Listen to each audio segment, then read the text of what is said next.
have a little time to spend on this precious earth, my friend. You never know when it will be over. Every day you live to see, give praise to the Almighty. You never know when He'll call your number. Hey, if you see a man fall down, pick him up from off the ground. Remember that man could be your brother. Yes, you might fall down someday. Someone else might be right there to hand you a precious glass of water. I said to live nice with your neighbor. Live nice. Live nice. I said to live nice with your sister. Live nice. Live nice. Cause remember, naked we come, naked we go. We here today, gone tomorrow. Swallow your pride, put hate aside, and live nice. Live nice. Live nice. Live nice. I said to live nice.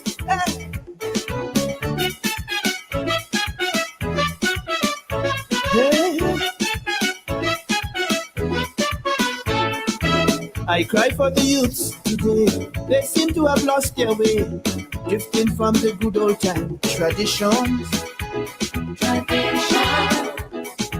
They seem to be at a loss on a great collision course, messing up with drugs and ammunition. Hey, recalling the old time days when we used to romp and play. At your neighbor's house was always welcome. Whatever they cooked, you eat. Wherever night fell, you sleep. Children were respectful to the elders. I said to live nice with your neighbor. Live nice. Live nice. I said to live nice with your brother. Live nice. Live nice. Cause remember, naked we come, naked we go. We here today, gone tomorrow. Swallow your pride, put it aside, and live nice. Live nice. Live nice. I said to live nice. Just live nice. Hey. Yeah.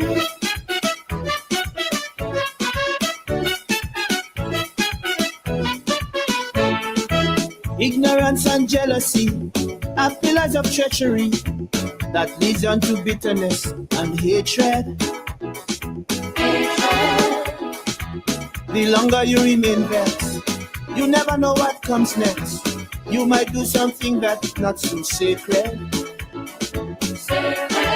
Hey, forgiving is hard to do. The things that some people do, your basic instinct is just to choke them. But anger is poisonous. It just is not good for us. It could lead to some serious heart problems. Hey, I said to live nice with your mama. Live nice. Live nice. I said to live nice with your poopa. Live nice. Live nice. Cause remember, naked we come, naked we go. We here today, gone tomorrow. Swallow your pride, put it aside, and live nice. Live nice. People live nice. I said to live nice. Let's live nice.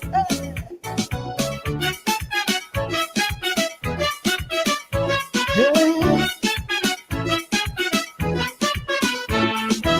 How drastic the world has changed. Nothing is sacred again.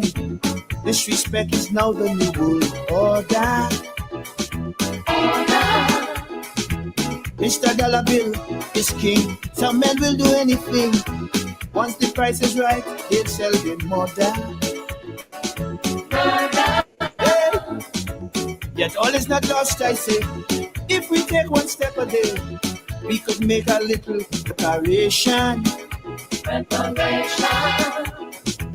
Nothing is impossible Oh God, we need a miracle. God to find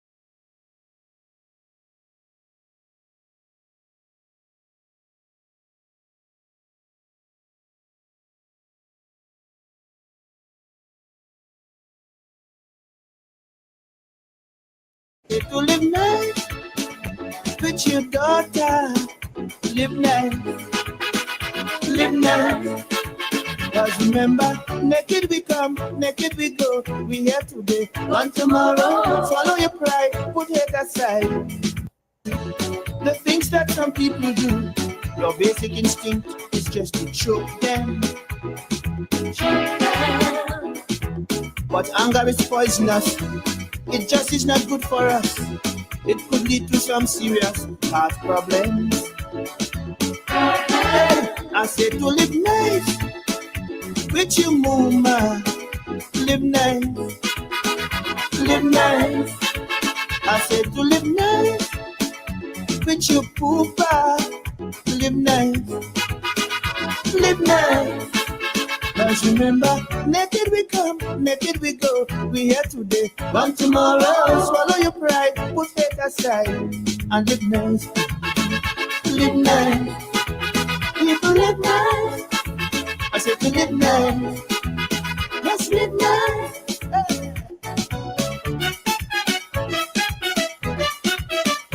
Hey.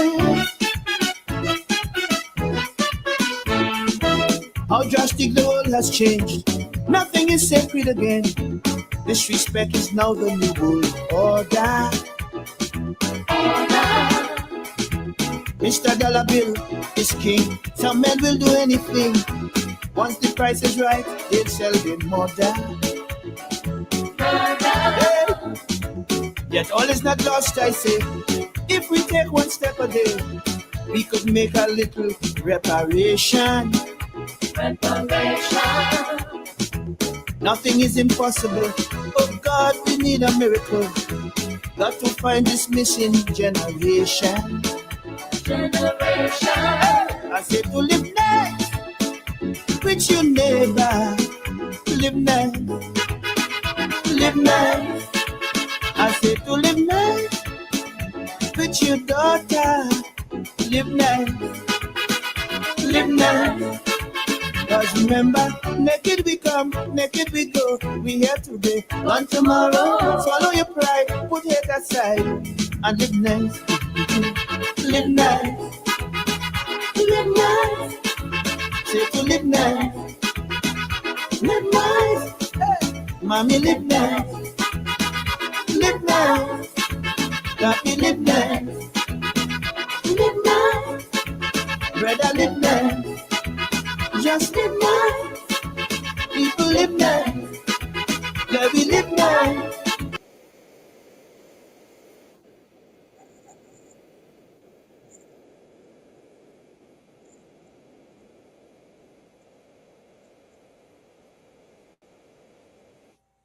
Oh, yes. Some love from the roots, man. Live nice. Live nice. Gone today. You live today and you're gone tomorrow. Live nice. Some love, and we need some of that in our country. We need some love in the world. Live nice. Live nice with your neighbor. Live nice with your mother. Live nice with your father, your daughter. Good evening to you all, and welcome to Politics 101 on a Tuesday evening, Tuesday night, for some of you who are in Europe, and afternoon for some of you who are on the west coast of the United States of America, the west coast of Canada, and those of you who are in Guyana, as we face another challenge from our neighbor, which is not living nice, not living nice, not living nice. GHK Lall is here tonight, and we are going to be talking about our latest challenge from our borders and those challenges seem to come, as they say, a dime a dozen these days. The Rootsman exhorting us to live nice, live nice, live nice.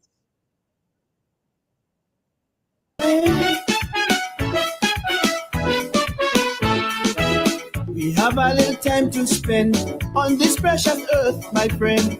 You never know when it will be over. Every day you live to see, give praise to the Almighty. You never know when He'll call your number.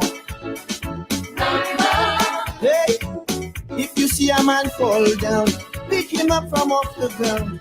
Remember that man could be your brother. Yes, you might fall down someday. Someone else might be right there to hand you a precious glass of water. I said to live nice with your neighbor. Live nice, live nice. I said to live nice with your sister. Live nice, live nice. Cause remember, naked we come, naked we go. We here today, gone tomorrow. Swallow your pride, put hate aside, and live nice, live nice, live nice, live nice. I said to live nice. Hey.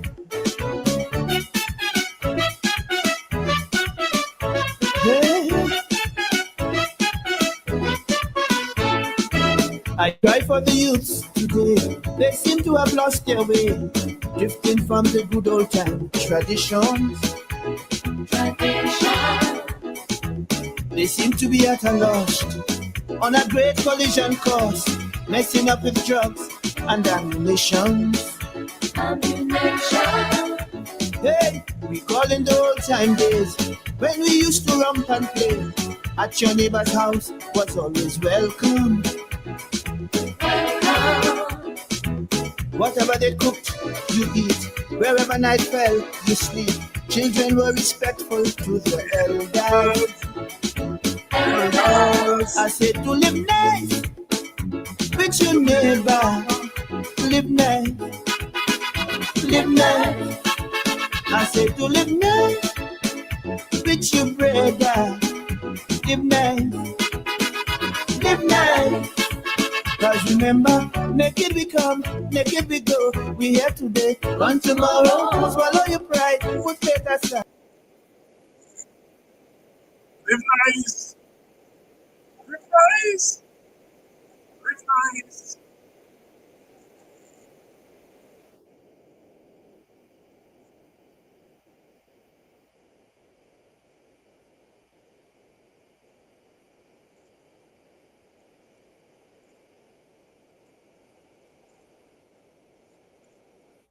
Words of wisdom there from the Rootsman, brother Yasiri.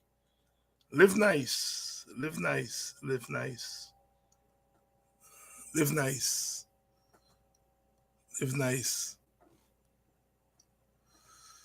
We come with nothing, we will take nothing when we leave. But if we live in love, we shall take that love when we leave, and we shall leave that love as a legacy to our being on. We need a lot of love in Guyana. We need a lot of love. We need a lot of love. Good evening to all of you who are joining us from Guyana. We shall overcome. We shall overcome. All is not lost. All is not lost. Some people say the world goes around in cycles and we shall rise again. But we are, we are, we are, we are, we are. Welcome to all of you, wherever you're joining us from. Wherever you're joining us from. Whatever your persuasion, whether you're Christian, you're Hindu, you're Muslim, you're faithist, you're whatever your religion is, whoever your God is, we know that all our gods are gods of love. Live nice, live nice. Here today, gone tomorrow. If you see a man fall down, give him a cup of water,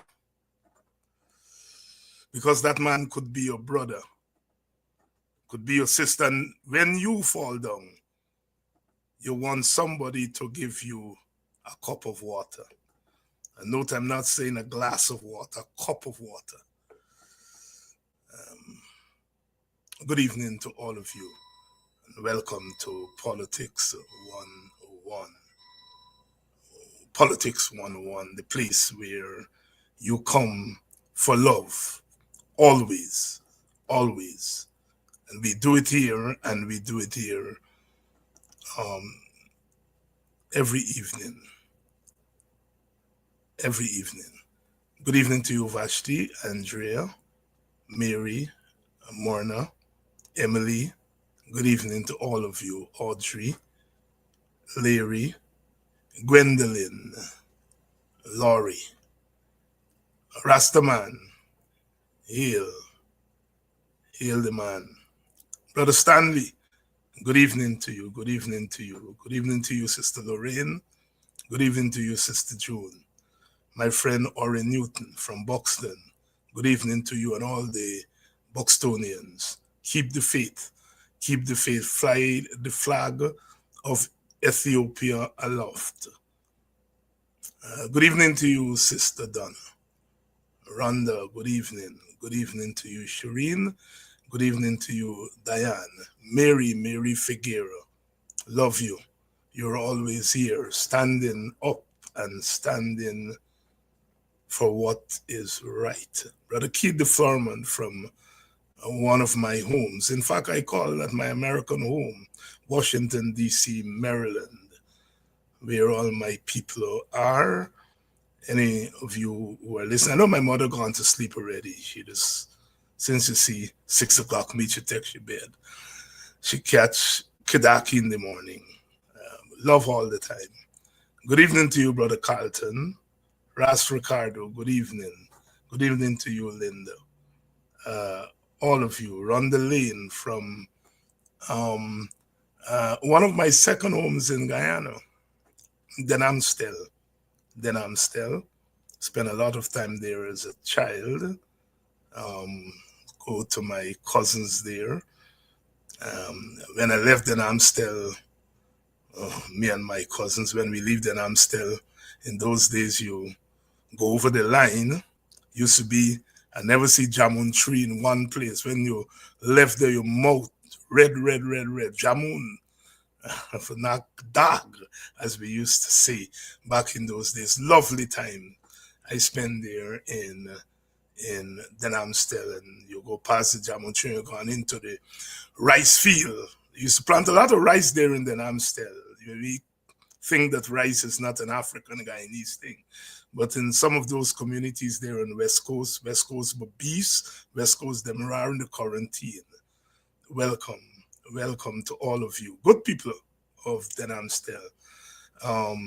Good evening to you, Brother Carl, joining us from New York City. Always a pleasure having you on, my brother. Good evening to you, Simone. Thank you very much for being with us.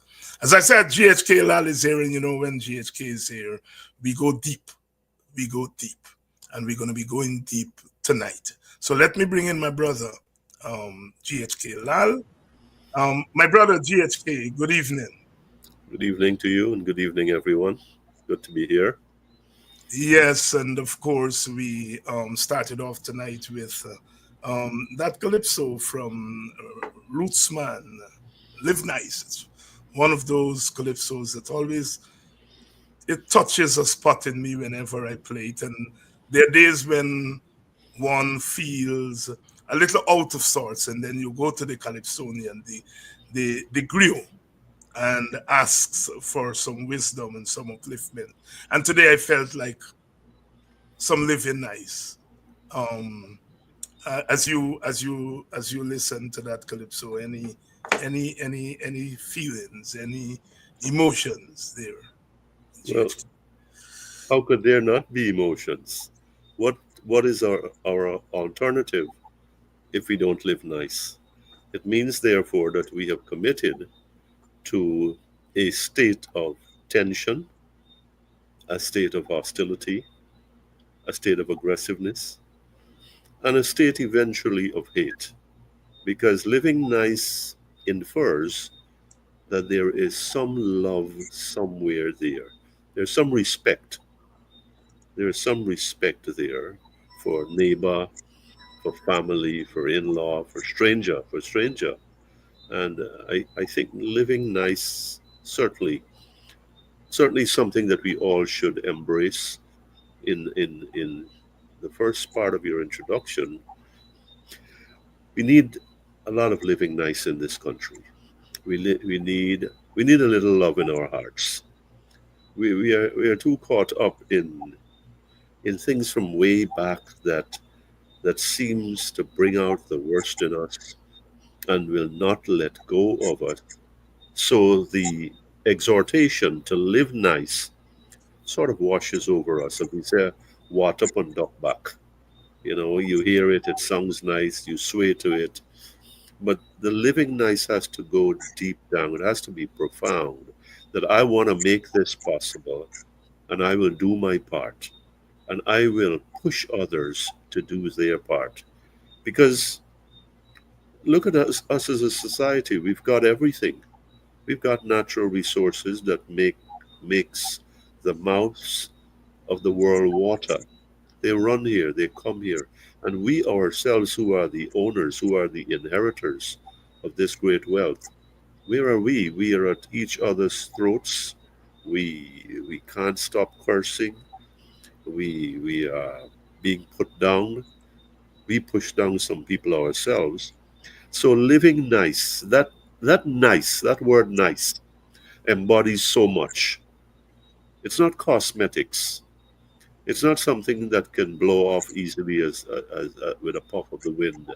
It's something that goes deep, and it means that we are committed to a state in our society that we can look at one another and feel good about ourselves.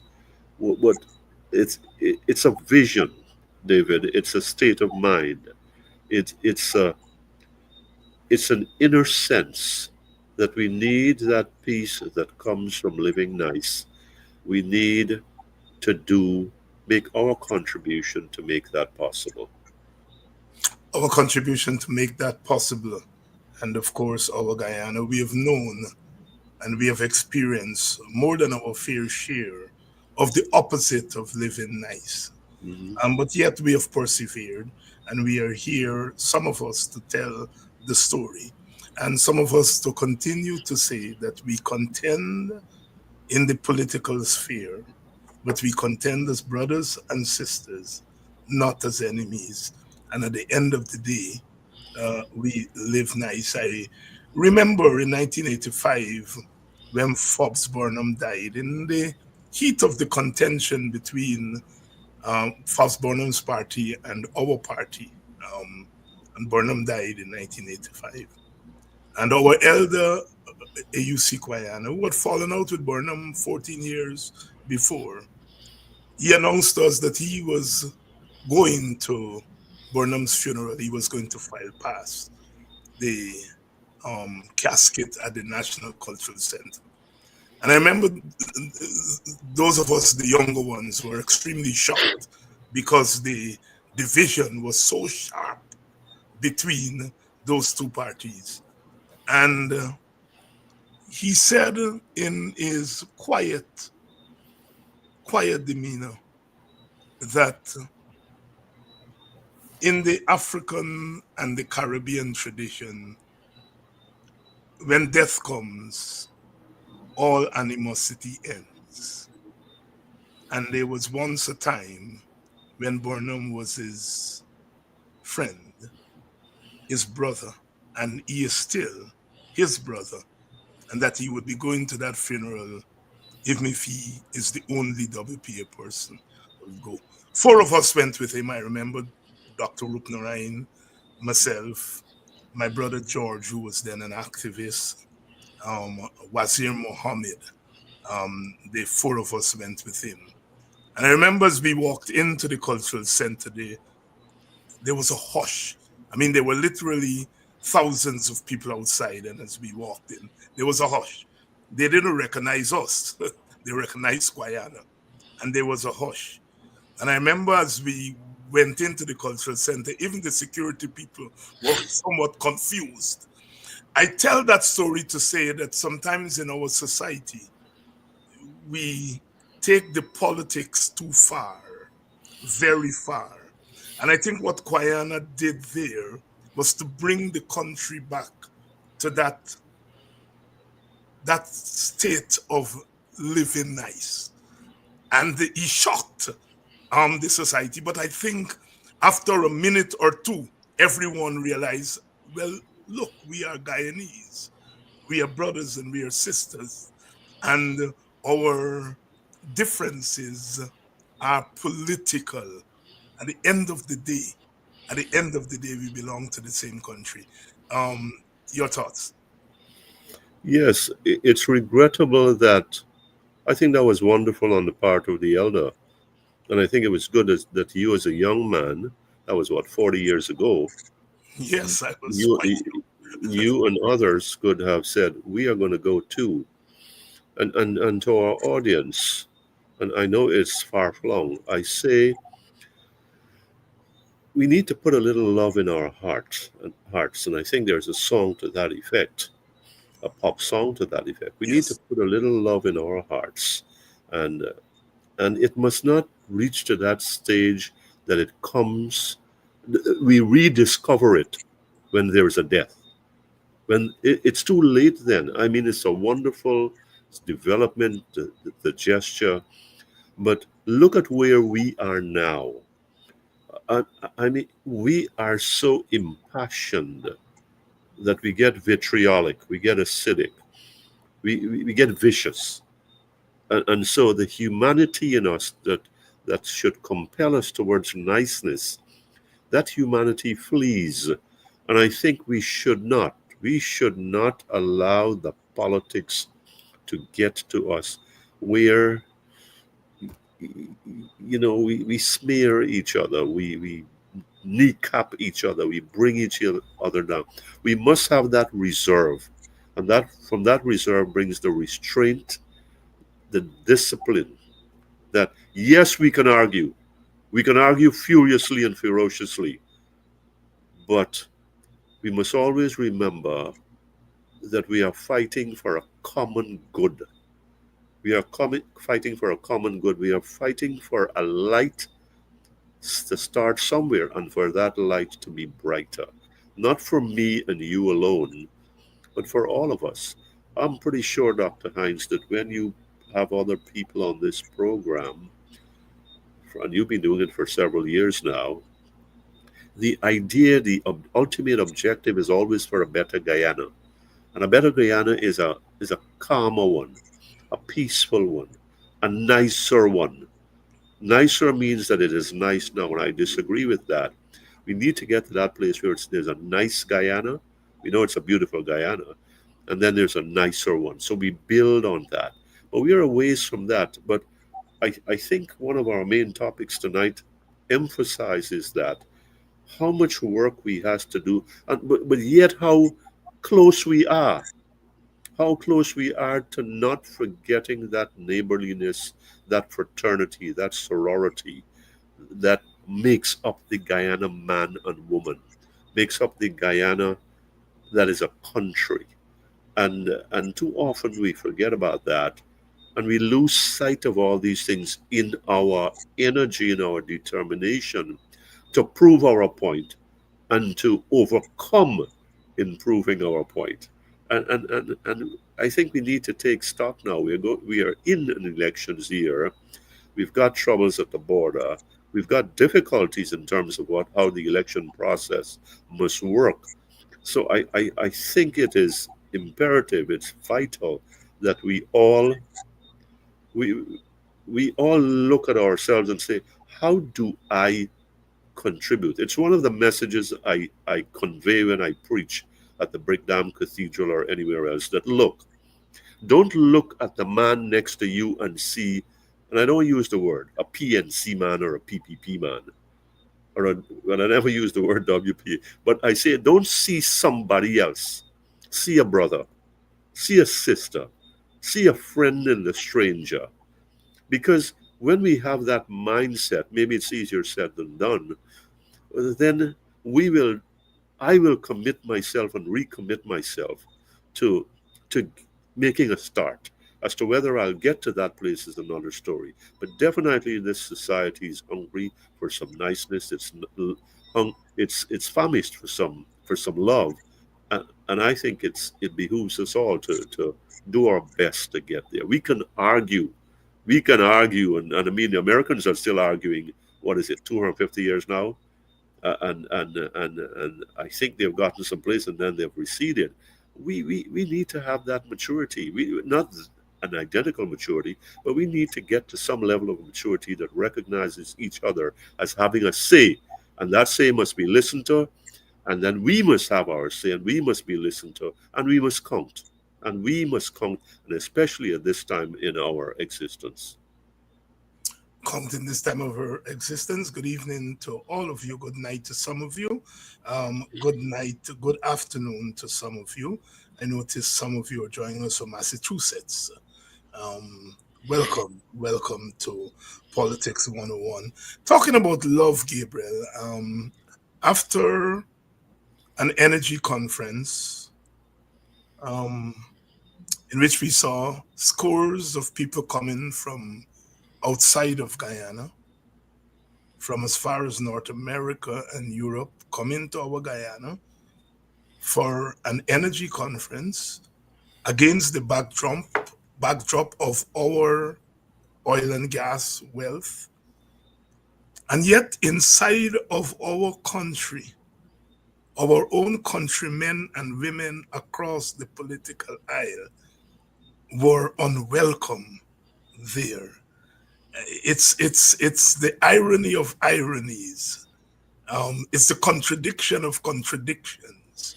But that is our Guyana. And then we had our flag raising ceremony on the eve of our observance of 55 years of Republican status.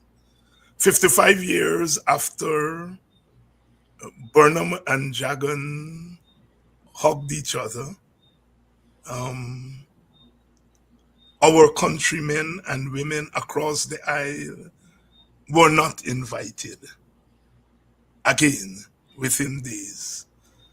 And then Venezuela came barging into our waters, and Aubrey Norton immediately answered the call after not being invited to the flag raising ceremony, after not being invited to an international energy conference in his own land. He mustered some niceness and answered the call of the president to sit down. I am not making the point of who is more loving or who is less loving, because Norton would have heard some tongue lashing from his own supporters who reminded him that only days ago you were uninvited and there you go.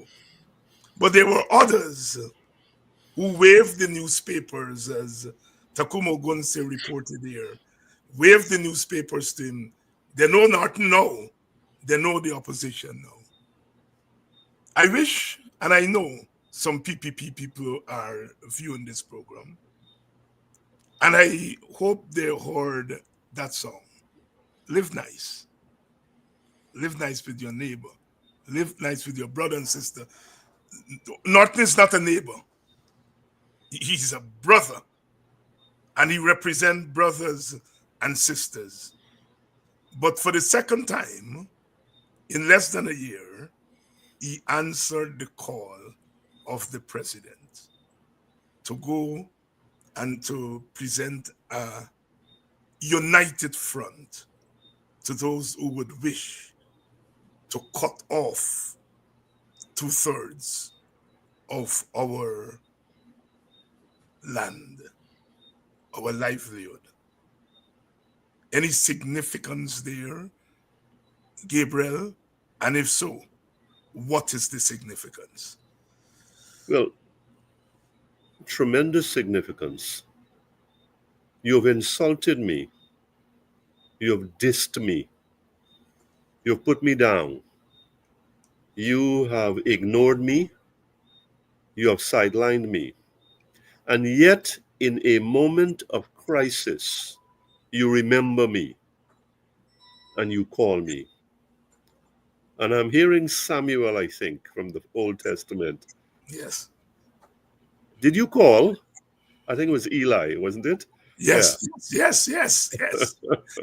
My middle name happened to be Samuel, so anything in the Bible is Samuel. So there we are. So the strings are dangling as they come back. So, Yes. and yes, he answered the call, and I saw those comments, and I must commend Aubrey Norton. Statesmanlike. Yes, I know some people have some sharp disagreements and they will condemn me for saying it. But in a time of national interest, national priority, national security, national menace, there is Aubrey Norton. There is the PNC. There is the other half of Guyana that didn't count before, but suddenly meant a whole world. And might have been easy because look, the flag raising exclusion, I think it was deliberate. Let me put that on the table. Mistake, somebody forgot, error, the rush of events. I don't buy it, sir. My fellow Guyanese, wherever you are, I do not buy it. Minister Ramson, I do not buy that. Mr. President, I do not buy that. And yet, you lump three, three pieces in that one question that we are now sifting through. The Energy Expo. What better place for the other side of the aisle to be there to present to the world? We like to talk about investor climate. We like to talk about peace and stability, which investors like. And how do we not go that extra mile to say we need some people from the opposition here? Let us show that face to the world because they are going to read it and they're going to make something out of it. But that didn't happen. All right, one strike. Then we have the flag raising. My God, you forget somebody like me, that's a different thing. But you forget the leader of the opposition per se. And then we have on the heels of that, and I hear the excuses and they're feeble and they're flimsy and they're dismissible. And then we have Mr. Maduro, who sends his navy, and we go from tranquility to hostility mentally in a flash. And there is the president suddenly remembering that there is an opposition and that has a place here today. We must not, living nice, Dr. Hines, does not mean you will remember me and use me by calling on me when things bad. When the clouds are thickened and they are overhead and they are threatening. They are threatening. So now, correct me if I'm wrong here, please. The 6 soldiers that were injured, I seem to remember a news caption where the opposition said, we didn't hear anything from the government. Yeah. Do I have that right? Yeah. We didn't hear. I think as a matter of courtesy, as a matter of courtesy, as a matter of standard. I don't care what the protocol says or doesn't say. I think that the government should have reached out to the and say, by the way, this is how the thing went down. We are sharing this with you at this high level. But I felt that that should have happened, and that didn't happen, as you just confirmed here. We've got the energy conference, we've got the flag raising embarrassment all the time with the opposition on the receiving end. And now we've got these, what I'll call warship, right? Forget about Coast Guard and all that. Let's call them for what they are. And they're there, and we've got suddenly things went from 0 to 100. And there is Aubrey Norton. I mean, his countenance, as I wrote, and some of you may have read, it looked pretty grim. But he was there, and I'm glad he went. And I that's the kindness. Listen, if you ain't got niceness, I got some in me. And it's ironic that a man like Aubrey Norton, who has gotten a lot of raps, for his aggression and his belligerence and so on and so forth, he is the man that is responding sometimes against the wishes of his own people and say, no, at this time there is only one thing to do, that we must close the ranks and present one voice, one face, one head, one heart, one commitment to a Guyana that is about one Guyana, one nation, one people, one destiny. And I think it's a real fine moment on Aubrey Norton's part. I think it is also a teaching moment for the PPP, for the president, that don't wait for the extremes, that find ways, sir, too. And you said there may be some PPP people here, whether they're here or not, it doesn't matter. But we know, especially, that they'll be listening sometime, they'll be taking the tapes.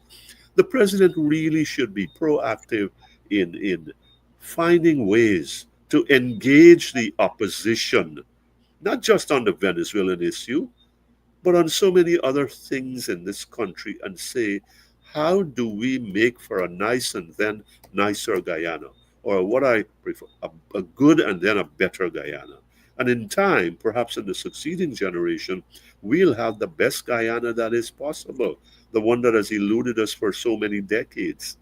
We're not making a start there, but somehow we come back to the opposition, and whether it's Mr. Norton or whomever, at these moments of trial, at these moments of tribulation, and we say, come, let's hold hand. We are brothers now. We're brothers always. We're brothers always. You have been cursed, and I've been cursed, and we've been slandered, but we're still brothers. Because when I allow you to drive me or to get me into the gutter and join and inhabit there with you, and then that's a different kind of brotherhood that I don't want to be a part of, right? But the kind of brotherhood that UC Quayana did at the time of Forbes Burnham's death, after 14 years of separation and anger. Clearly, there was some anger there, and differences. And we could still say, find it in himself to inspire others to go. We must go there. We must go there. So just like that, Aubrey Norton, in a time when our soldiers have been injured, our brothers have been injured, our country is under a cloud, he found that spirit, that deep niceness within him to step forward and answer the call of duty to this country and its citizens, not just his people, to this country and all of its citizens. And that is special for me. That is Well, special. well, here's this thing, Dr. Han. What about if he didn't? Let's look at it from the other side now. If he didn't, Mhm. and the extremes of resistance had developed within him, that's all we'll be talking about now. We wouldn't be talking about Maduro. We wouldn't be talking about his navy. We wouldn't be talking about his incursion. We'll be talking about what Aubrey Norton did and what he should not have done. And that would have that would have filled our airwaves for the next several months, perhaps for the rest of the year. So leave the politics aside. It was a moment that he rose to the occasion and, I mean, went way above it. And went way above it. Brother GHK Lall here tonight, Hard Truths. We are talking about Brother Norton's attendance at that meeting, that briefing by the President of Guyana on Venezuela's um, uh, coming into our waters against all international protocol, international law, um, really big stick bullyism. Let's hear a little bit more from Rootsman. Live nice. Bitterness and hatred. The longer you remain vexed, you never know what comes next. You might do something that's not so sacred. Hey, forgiving is hard to do. The things that some people do, your basic instinct is just to choke them. But anger is poisonous. It just is not good for us. It could lead to some serious heart problems. Hey, I say to live nice with you, mama. Live nice, live nice. I say to live nice with you, poopa. Live nice, live nice. Cause remember, naked we come, naked we go. We here today, gone tomorrow. Swallow your pride, put faith aside, and live nice, live nice. People live nice. I said to live nice, just live nice. Hey.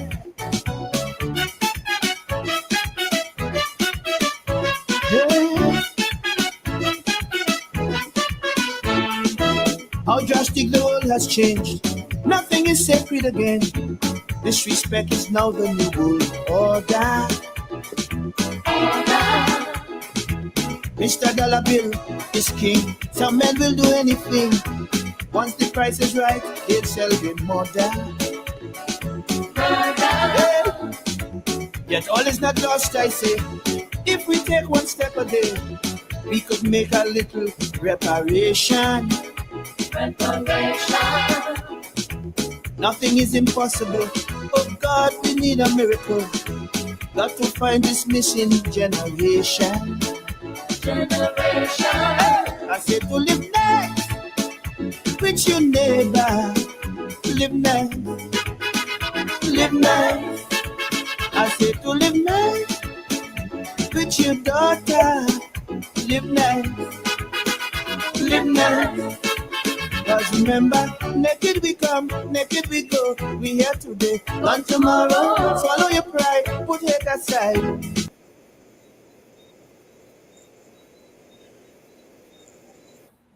The Rootsman there, Live Nice, our theme song for tonight.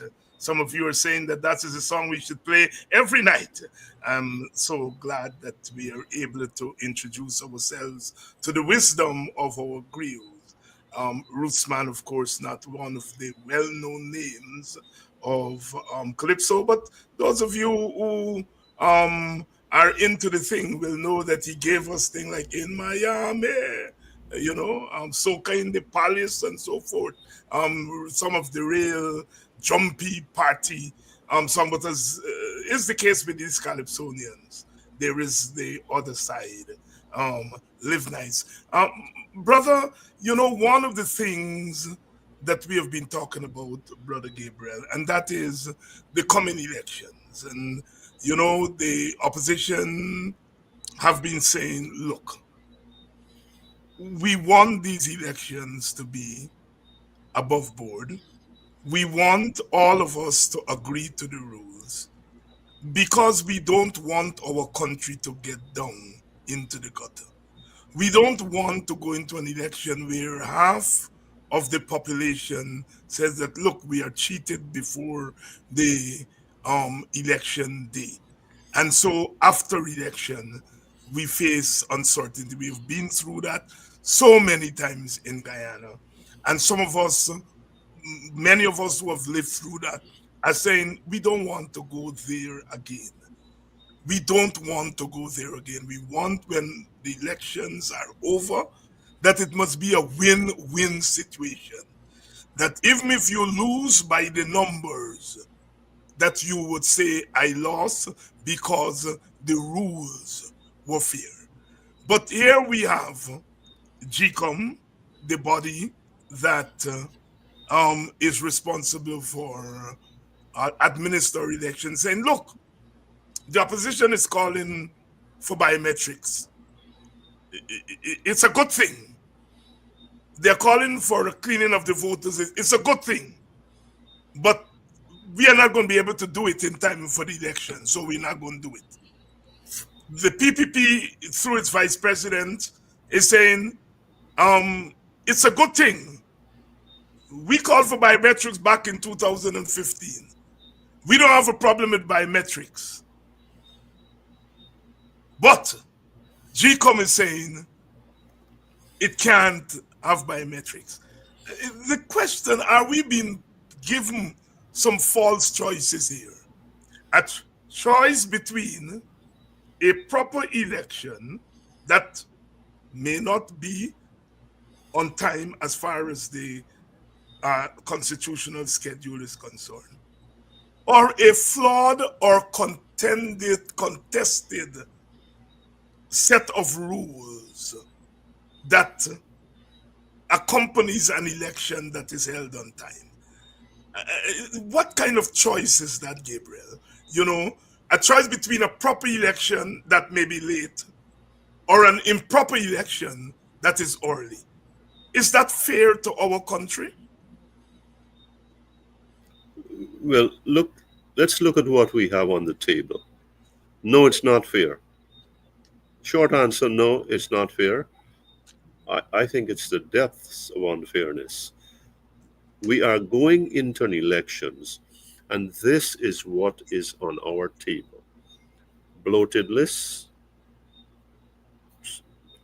I can't understand how we've got over 85% of our population, which hasn't been finalized. It's somewhere between 85 and 90% that are eligible voters. Something is particularly swollen there. Bloated. So we got bloated lists. We've got the call for biometrics. Everybody's saying these things are good. So we are going into an elections with things that are wrong. We are setting ourselves up for failure. We are setting ourselves up for an unsatisfactory election process and an election result. Let me say this frankly and unambiguously before anybody who is listening here and anybody who will listen to this program later. If I'm the leader of the opposition, I'm the loser in this instance. There is no way in hell that I can accept an election result where we know that it has got holes from the beginning. It's got all these flaws, serious flaws, tragic flaws, and we still persisted despite knowing this early enough.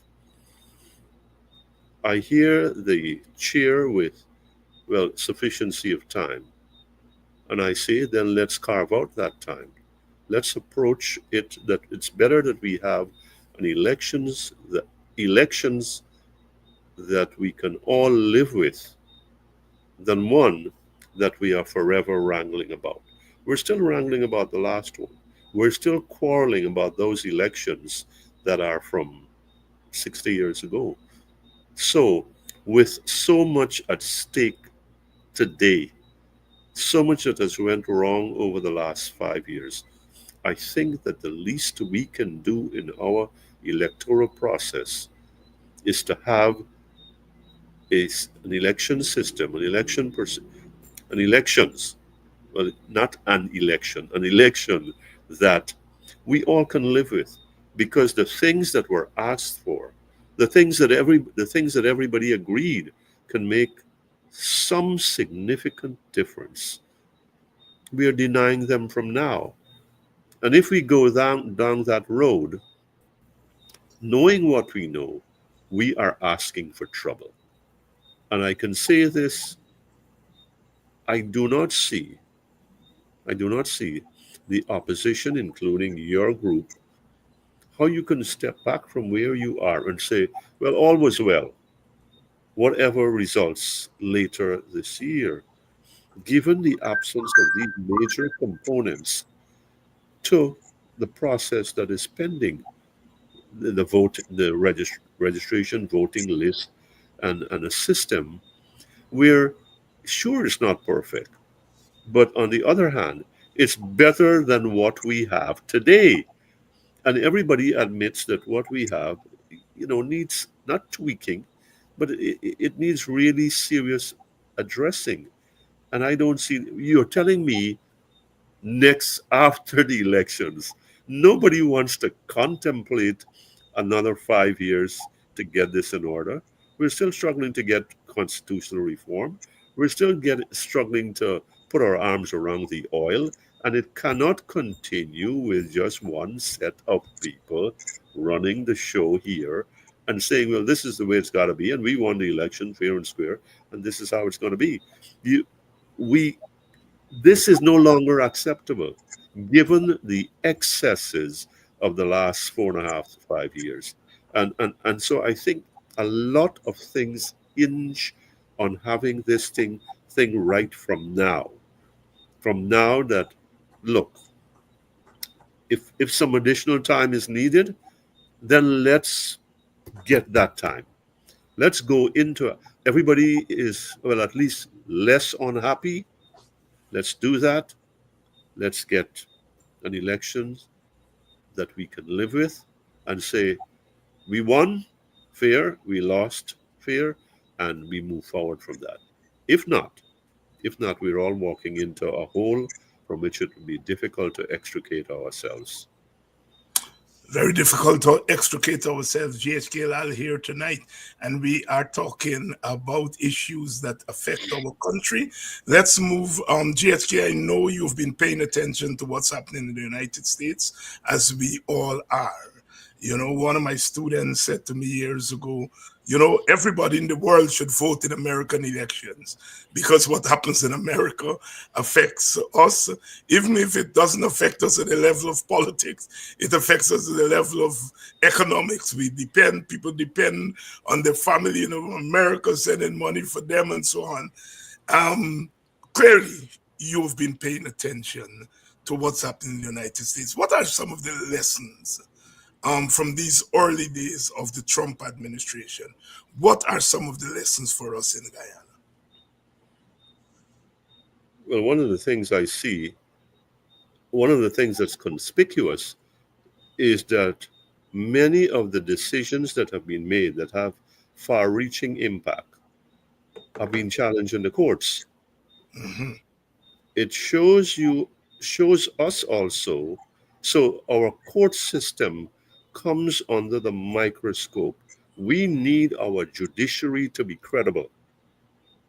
We need our judiciary to be credible because the Congress is controlled, those two arms of the government, the executive and the legislative, are totally under Republican control. And so far, I don't think I have seen, and you're over there, have you seen anyone other than Mitch McConnell, who's on his way out, saying, well, listen, hold on.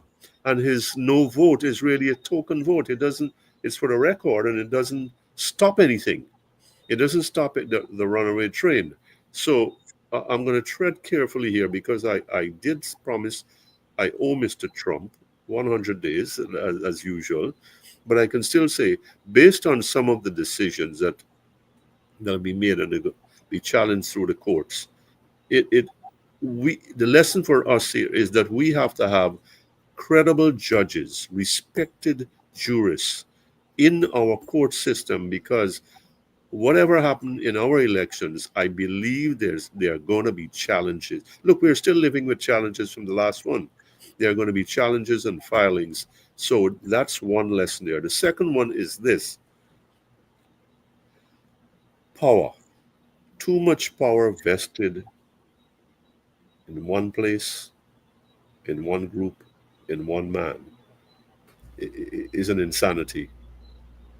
The word they use, Lord Acton and whomever, as corrupts, and absolute power corrupts, and you get this sort of megalomania, this deranged, unhinged sort of management, political management. This is your field, where I mean, I think I'm in front. We are all in front of a runaway train, and I am asking myself if the grand American experiment is not just fraying at the edges, but whether it's coming apart. That has not much to do with Guyana, but whether, remember, America is the standard for the world.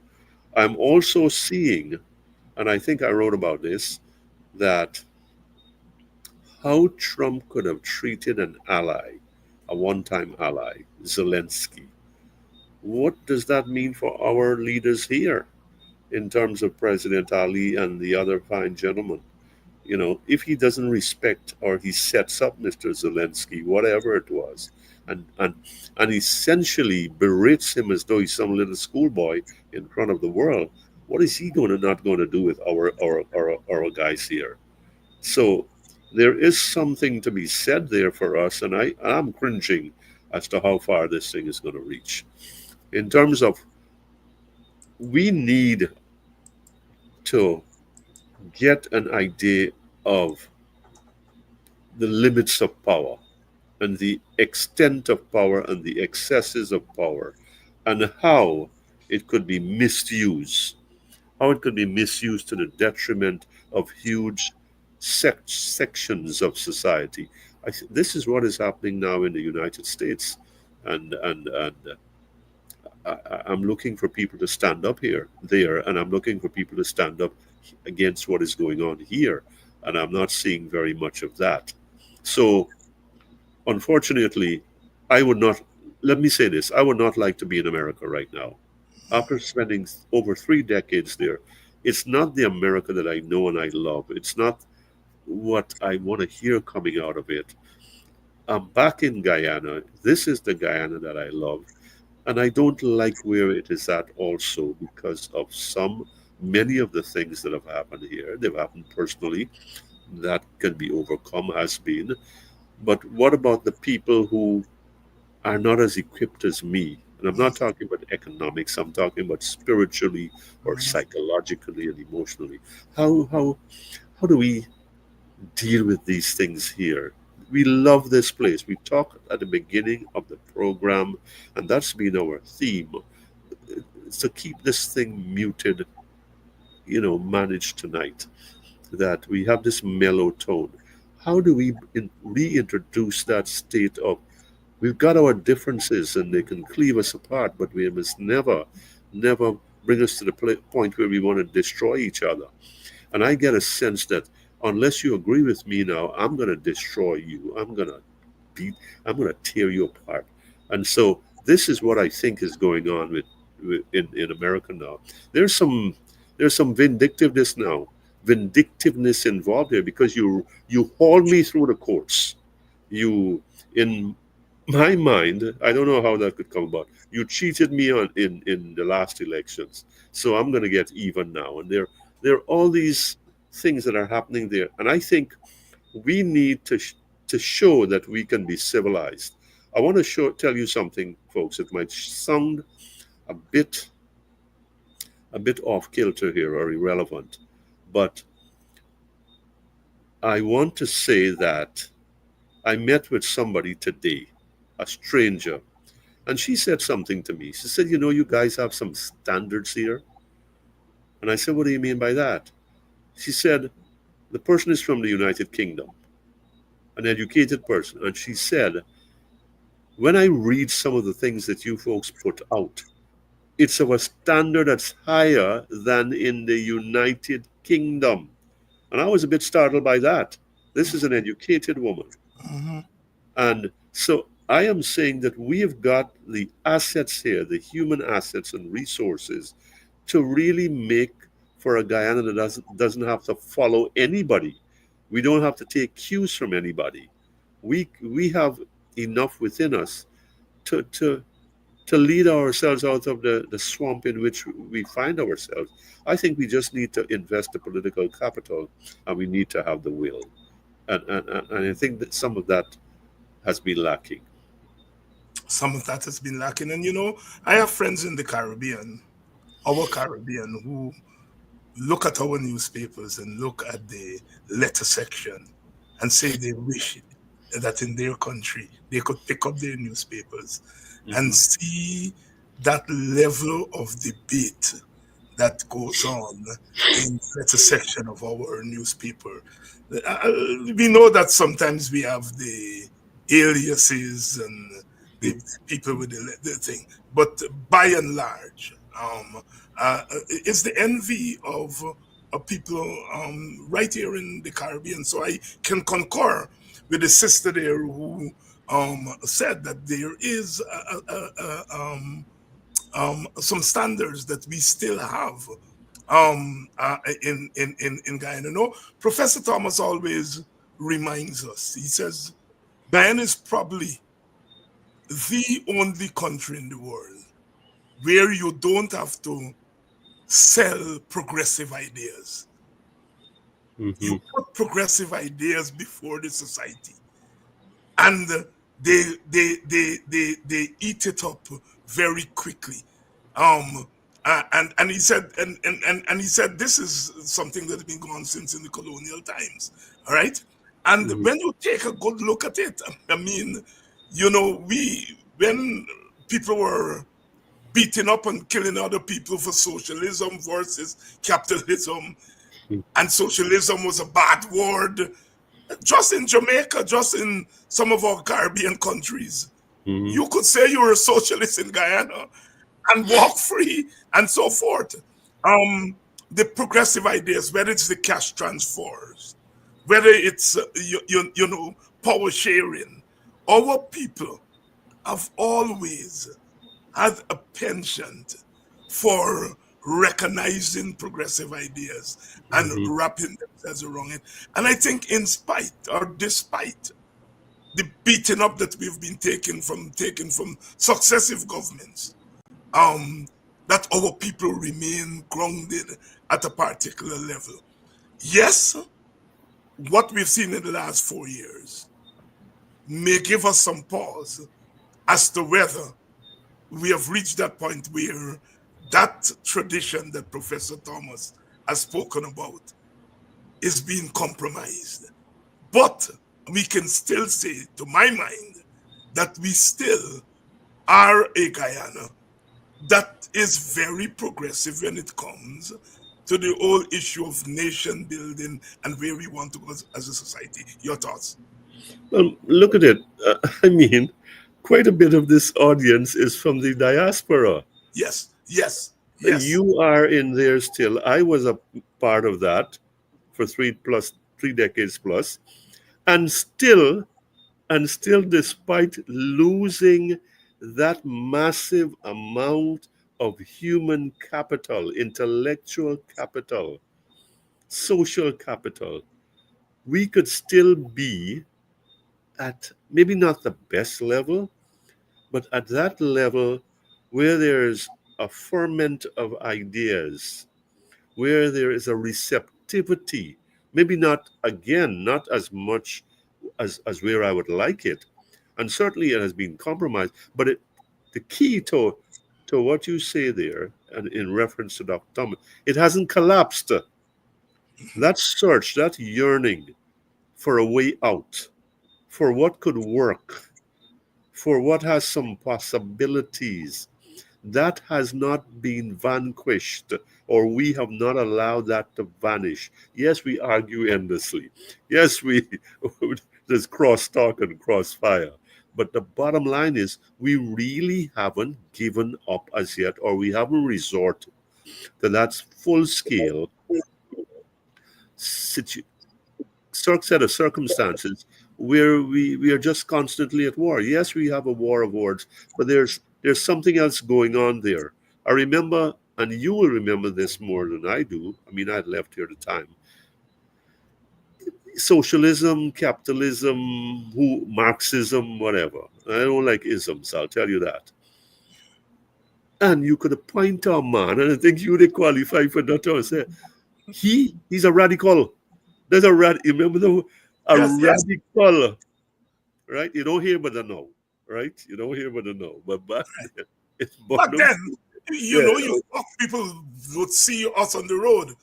Radical man. Yes. Radical. Yes. And I then leave and go to America.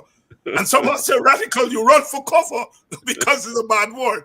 Yeah, you're right. Yes. Yes. So that tells you that there's a spirit in our society. There's a spirit in our people. Yes, there's a tremendous amount of fear. Let us not ignore that or minimize that. Mhm. And I think that's really part of our tragedy, and that we must fight against it. In that too much power concentrated in too few hands or one hand leads to this state where people fear their government, and it's not what should be. And yet, despite that, we could still push ahead with a program like this and the other programs you have on other days. And I could still say, yes, you want me to stop writing, and yes, you're going to try to intimidate me into silence, but it ain't going to happen, buddy, because I am going to find a way to get my message across. Because I really do think its objective, one of its prime objectives, is to make for a better society. Or to quote the Roots man, or to sing along with you, be nice. Be Then we nice. need some niceness. GHK Lall here tonight, of course. GHK, is always a pleasure having you on. And certainly, as I said at the beginning of the program, when you come here, we go deep.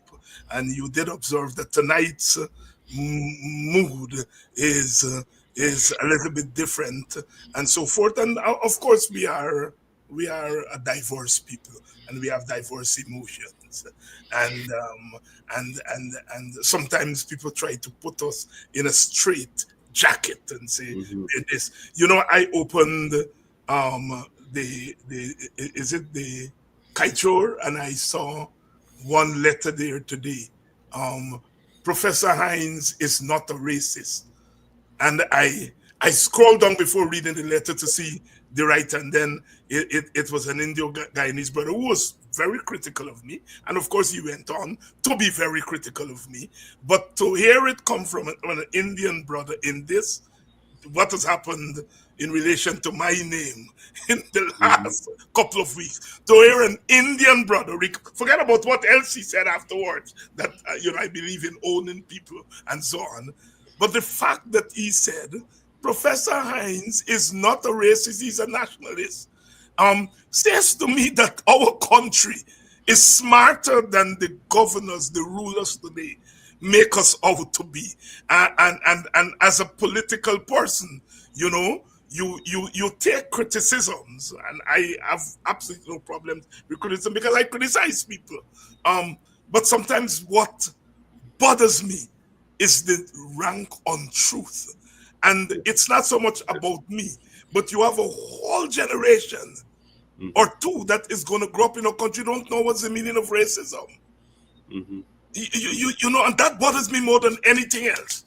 Because, Mhm. I spend part of my time, as you say, in the United States of America. Whatever you say about this place, right? The minorities, the African Americans, Native Americans, they know what racism is. Mhm. They told Mhm. and it bothers me that we are losing two generations that will not be able to tell the difference between racial pride and racism.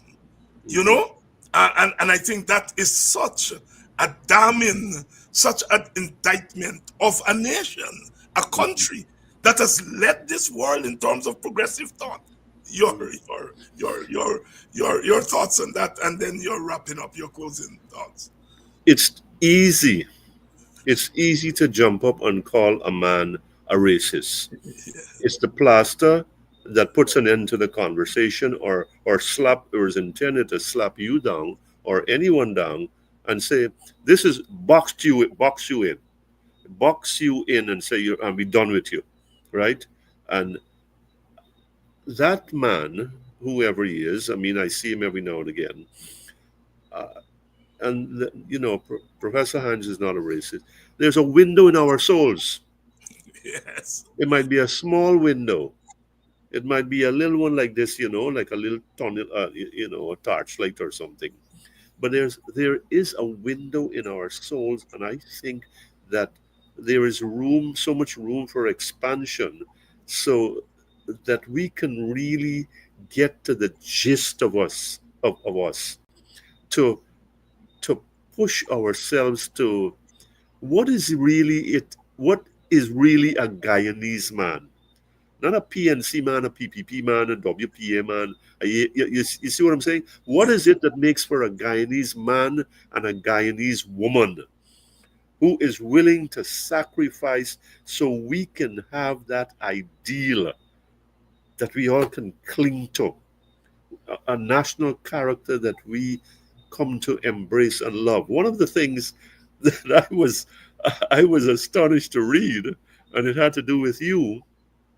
There was somebody wrote a profile of you, and I didn't realize you had an association with the PPP.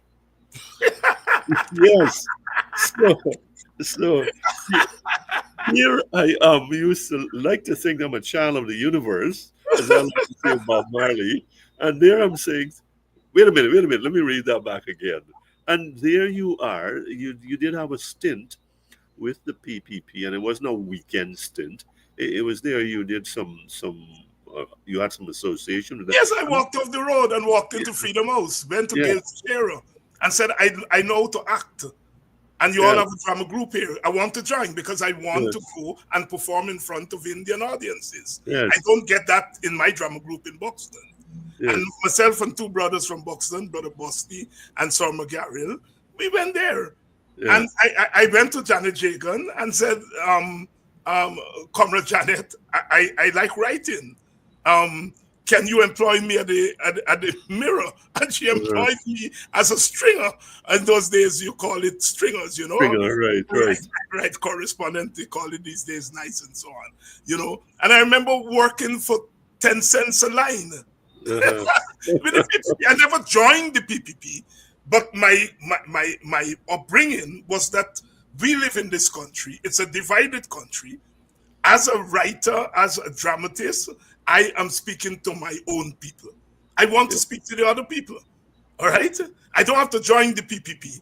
I don't Mm. have to go there and talk black people. I went there and I said I have something and I want to interact with your supporters, and the Yeah. rest is history. Yeah, so that one caught me off guard because I'm saying they have to have this right because it has the ring. It resonated with me that you have touched a number of bases in this country. So it's easy to pigeonhole somebody and to misinterpret them. And I think it was good to see that headline today. And it's good to be on this program. And I know you said to me, "What happened? They chased you off or something." But I mean, here's the story. You know the constraints, the demands on time. I'm Yeah. turning down people now. But here's the thing: our country is in need of healing. I like the Aubrey Norton Irfan Ali moment, but it must not be just a moment. It must be the opportunity to expand that moment into many other areas of this country that needs addressing. I think that moment that time is way past, and we need not just to cultivate it when thing bad, as I like to say. We need to put our hearts together, put our heads. Look, we've got the mind. We've got the mental horsepower to make this possible. If only we could stop, the the finger pointing at one another. I think we could get somewhere. We've got election. I'm closing up here now. We've got elections coming up. It is imperative. that we get this process right. We do not want to spend the next several months and years after the election, the run up to the election and post election, you know, in a place that I do not want to even express as I see it unfolding. I mean, I'm an expressive person, but I will let moderation prevail here. We need to have some planks in place on which we all can walk. And with that, I think I have said my piece tonight. Thank you very much, my brother. It's always a pleasure to Thank have you. you on. I'll see you in a couple of weeks. All right, good. All the best. Everybody. Brother GHK Lall and Brother GHK brought up that part of my life. That was way back in the 70s, long before Jack Dio even become a PPP member. Long before Jack Dio, who now want to banish me from politics. I was a WPA member. I went to Mrs. Jagan and Gail Teixeira because I wanted to speak across the aisle. Speak across the aisle. I didn't go there and bad talk black people. I didn't go there and say I'm going to go and catch black people and bring them to the PPP. I went there and said that, look, I want to speak to your people. I am comfortable. I am belong to the WP. I don't need another political party. I don't need to join the PPP in order to speak to Indians. We are collaborating.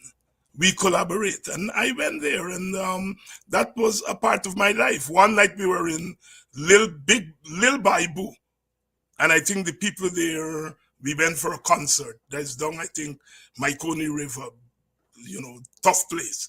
And I think they were angry at the PPP, and they literally shut us off in the school building. We couldn't leave because the people were behaving badly, and this was in the dead of night.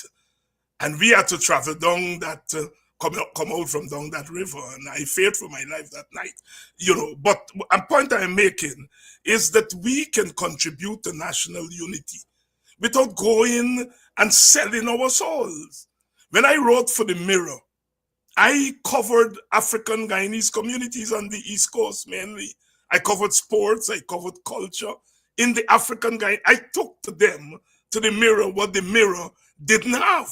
And that was coverage of African Guyanese communities. And I didn't have to join the PPP. Not that something was wrong with joining the PPP. What I meant is that I didn't have to go there and sell my soul. I didn't have to go there and to deny my own identity. And I think some of the young people now who are desirous of working across the line, you don't have to sell your soul. You don't have to sell your soul. And I always remember Moses Nagamutu when the going got tough on the road and the WPA was out there taking blows.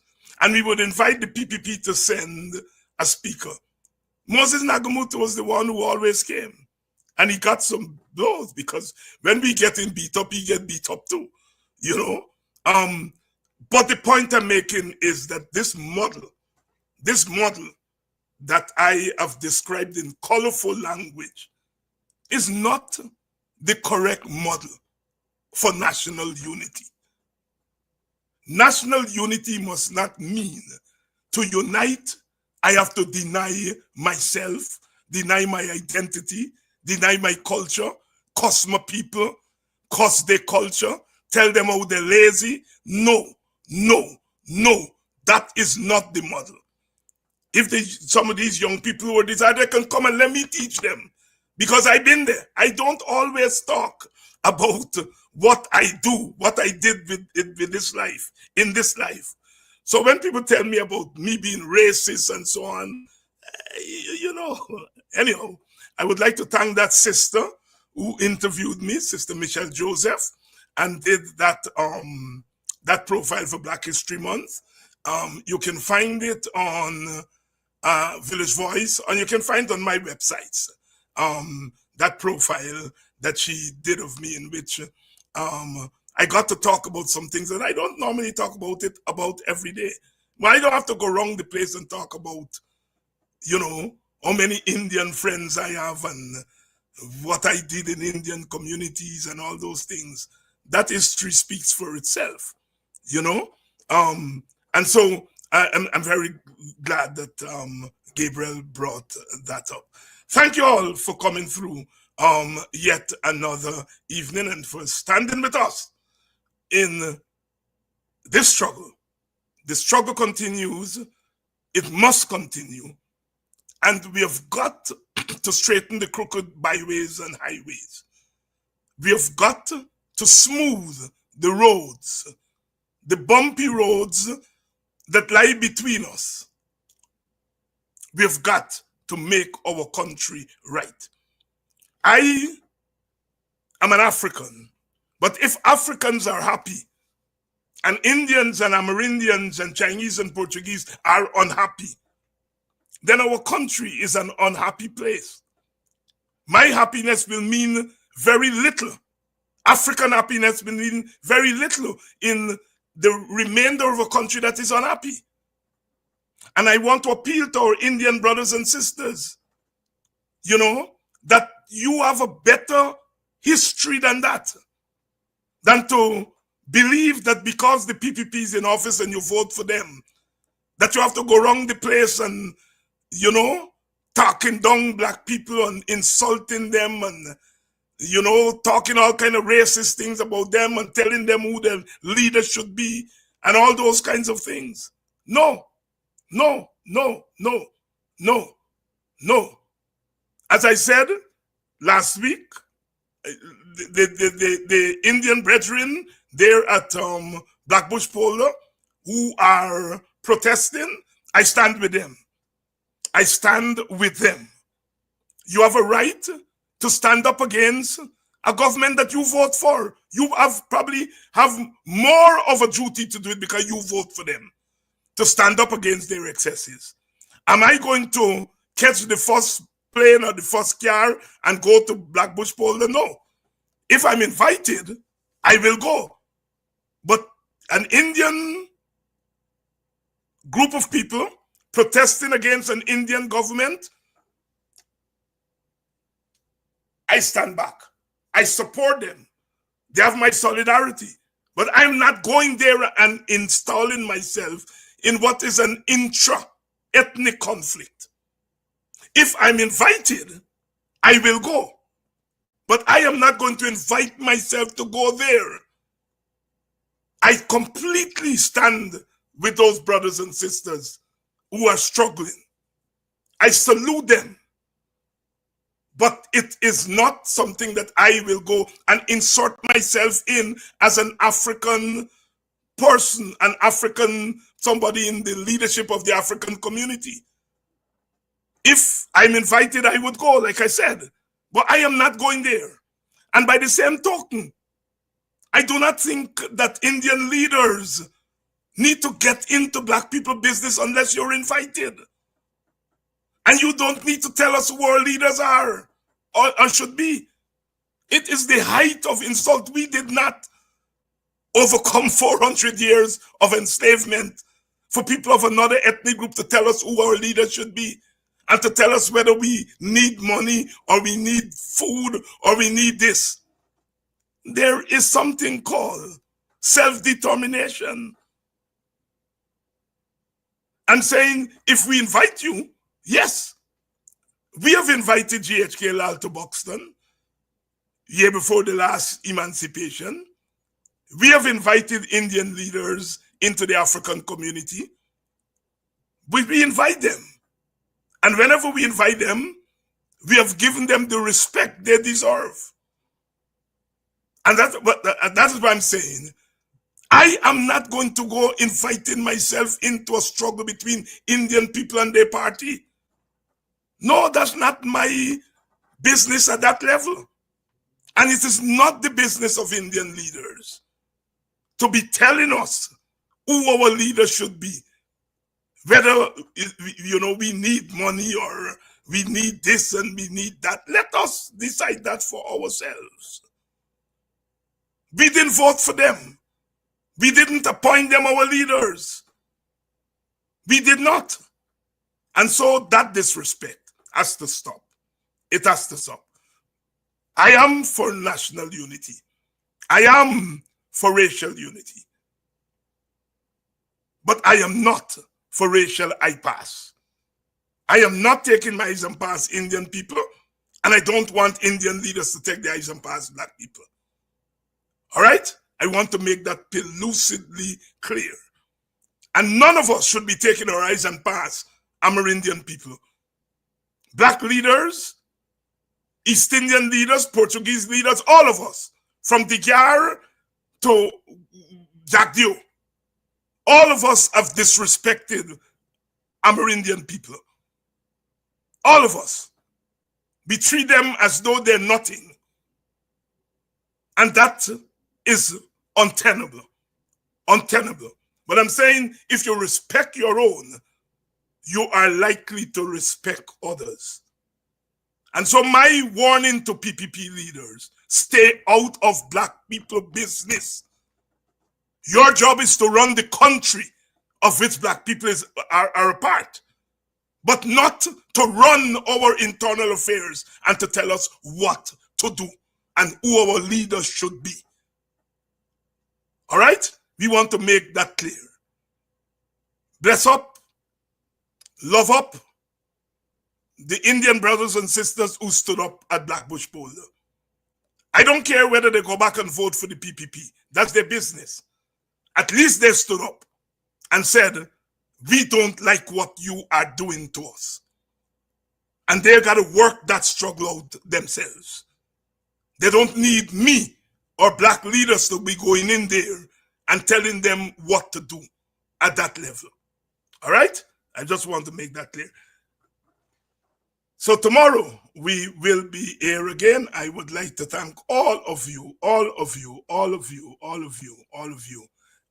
for staying with us another evening, another night, another afternoon, and we shall be back tomorrow for another edition of Politics 101.